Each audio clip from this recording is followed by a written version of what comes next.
The staff responsible for helping keep UTSA looking its best is now helping students and staff stay well fed. Members of the university's housekeeping staff wrote and donated more than a dozen special cookbooks to the UTSA library. Leah Durain shares their unique contribution.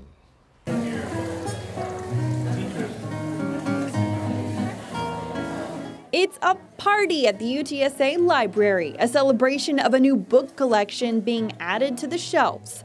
The meals are made from recipes in these handcrafted cookbooks. The authors, guests of honor. Each contributor takes a turn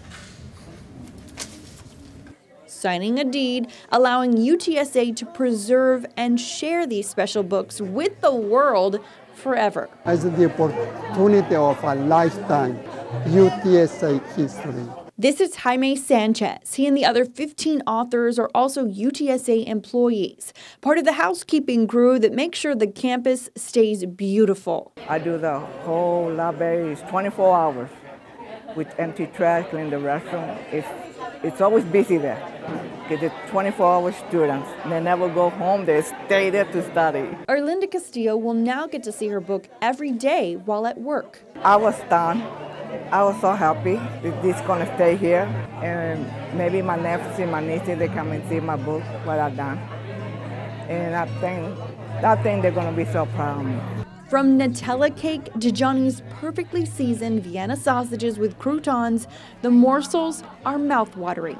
So I'm going to taste some of your childhood. The beans and rice. I'm going to try to get like a whole bite. You can taste the love in that. Yeah, I do. I like it. And we have one of the biggest Mexican cookbook collections in the world, and they were fascinated by it and realized they had something to contribute as well, and we're very honored to have their contribution at UTSA Libraries. Leah Durain, KENS 5 Eyewitness News. The Cookbook Project was organized through the Erlinda's Wish program. That initiative offers housekeeping staff bilingual computer courses, writing, and language classes.